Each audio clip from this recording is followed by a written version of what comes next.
쉽게 말씀드리면 수사 단계에서는 피의자라고 하고 기소가 되어서 형사재판을 받게 되면 피고인이 된다라고 이해하시면 되겠습니다.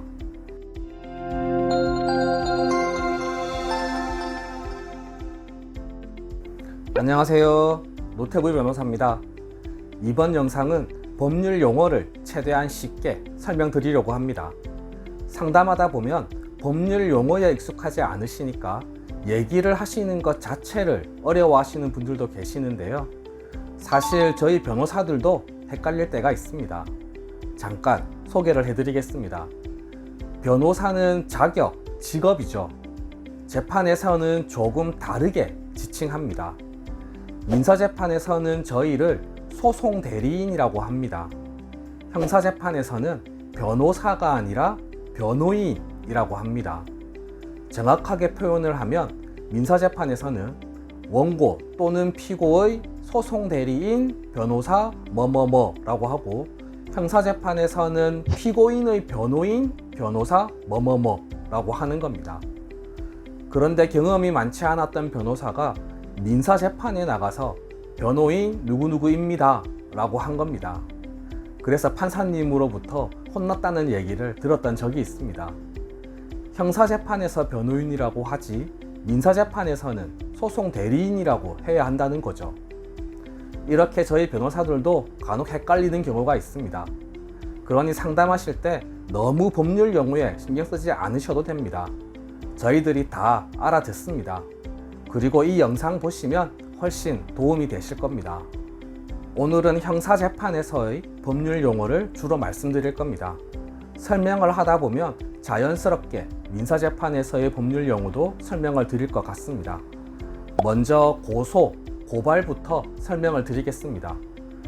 고소, 고발은 범죄 사실을 수사기관에 신고해서 처벌을 해달라고 요청하는 것이라는 점에서 동일합니다.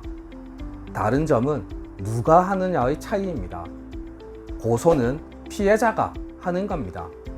반면 고발은 제3자가 하는 겁니다. 이 점 외에는 크게 다른 점은 없습니다. 보통 시민단체가 고발을 많이 하게 됩니다. 시민단체는 피해자가 아니기 때문에 고소가 아니라 고발을 하게 되는 겁니다. 뉴스를 잘 보시면 피해자일 경우에는 고소를 했다고 기사가 나고 피해자가 아닌 시민단체 같은 경우에는 고발을 했다고 나올 겁니다. 다음으로는 정말 많이들 헷갈려 하시는 건데요. 피의자, 피고인, 피고의 차이점입니다. 여기에 참고인을 추가해서 설명드리겠습니다. 형사사건에서는 정말 중요한 단어입니다. 신분이라고 하는데요. 간혹 뉴스를 보면 참고인 신분에서 피의자 신분으로 전환되었다 라고 나옵니다. 간단하게 말씀드리면 참고인 신분은 처벌을 받을 위험이 없습니다. 반면 피의자 신분은 처벌을 받을 위험이 있는 겁니다. 먼저 피고부터 설명드리겠습니다. 피고는 민사재판의 용어입니다. 민사재판에서 소를 제기한 사람을 원고라고 합니다. 그리고 소를 제기받은 사람을 피고라고 하는 겁니다. 피고인이 아닙니다. 민사재판에서는 피고인이 존재하지 않습니다. 원고와 피고 그리고 각각의 소송 대리인, 변호사, 땡땡땡이 있는 겁니다.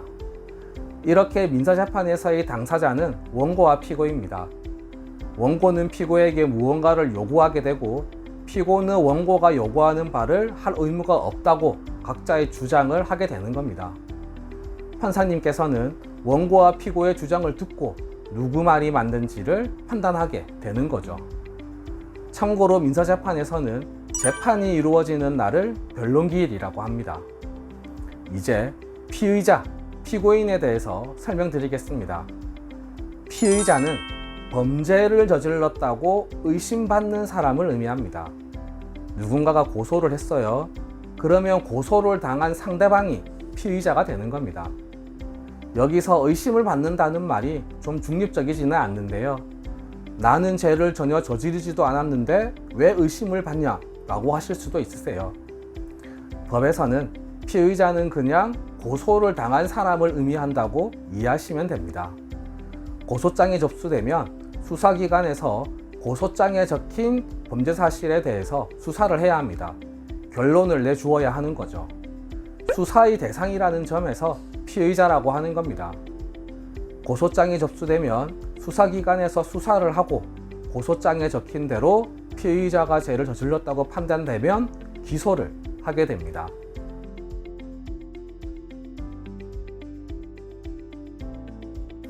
기소 잠깐 설명드리겠습니다. 기소는 재판을 청구하는 겁니다. 공소제기라고도 하는데요. 수사기관의 역할은 수사를 해서 이 사람이 죄를 저지른 것으로 판단되니 법원에 처벌을 요청하는 겁니다. 이를 기소라고 합니다. 기소가 되면 형사재판이 열리는 겁니다. 기소가 된 사람이 실제 죄를 저질렀는지, 죄를 저질렀다면 형량을 얼마나 할지를 판단하는 기관이 법원인 것입니다. 판사님께서 최종적으로 판단을 하게 되는 겁니다. 여기서 기소가 된 사람을 피고인이라고 하는 겁니다. 쉽게 말씀드리면 수사 단계에서는 피의자라고 하고 기소가 되어서 형사재판을 받게 되면 피고인이 된다라고 이해하시면 되겠습니다. 그리고 형사재판을 진행하는 날을 공판기일이라고 합니다. 민사재판에서는 변론기일이라고 한다고 말씀드렸습니다. 피의자와 피고인은 설명을 드렸고요. 그럼 참고인은 뭐냐?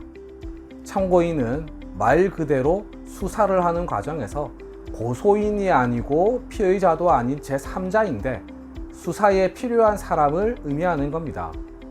예를 들면 폭행 사건이 발생했어요. 그런데 쌍방의 얘기가 다른 겁니다. CCTV도 없는 상황이에요. 그런데 목격자가 있는 겁니다. 그러면 수사기관에서는 이 목격자를 참고인 신분으로 조사를 할 수 있는 겁니다. 그런데 문제는 사안에 따라서 처음에는 참고인 신분으로 불렀다가 조사를 받는 과정에서 피의자로 전환되는 경우가 있습니다. 자주 있는 경우는 아닌데요. 혹시라도 이런 일이 발생하게 되면 일단 조사에 불응하셔야 합니다. 변호사를 선임해서 조사받겠다고 하셔야 하는 겁니다. 이러한 경우에 대해서는 다음 기회에 자세히 말씀드리겠습니다. 피고, 피의자, 피고인, 참고인에 대해서는 이 정도 말씀드리겠습니다. 다음으로는 약식 기소와 구공판에 대해서 말씀드리겠습니다. 아까 기소에 대해서 말씀드렸습니다. 수사기관에서 이 사람은 죄가 있어 보이니 처벌을 해달라고 재판을 청구하는 것이 기소입니다. 그리고 기소는 검사만 할 수 있습니다. 기소 독점주의라고 하는데요. 그런데 검사가 보기에 굳이 재판까지 할 필요가 없는 범죄가 있을 수 있습니다. 경미한 범죄이죠. 이러한 경우에 검사가 약식 기소를 하게 됩니다. 그러면 판사님께서 서류를 보고 이건 정식으로 재판을 해야겠다 라고 판단이 되면 정식 재판으로 넘길 수 있습니다. 보통은 그냥 약식 명령을 내립니다. 그러면 약식 명령문을 받은 피고인은 약식 명령을 인정할 수 없을 경우 정식 재판 청구를 할 수 있는 겁니다. 정식 재판 청구를 하게 되면 말 그대로 법정에서 형사 재판을 진행하게 되는 겁니다. 여기서 유의하실 점은 정식 재판 청구를 하게 되었을 때 벌금형이 약식 명령보다 높아질 수 있다는 점입니다. 약식 명령은 벌금 300만 원이었는데 정식 재판 청구를 했을 때 벌금이 500만 원으로 높아질 수도 있다는 겁니다. 따라서 정식 재판을 청구할지는 잘 판단하셔야 하겠습니다. 구공판은 검사가 정식 재판을 청구하는 겁니다. 약식 기소로 할 사안이 아니라는 거죠.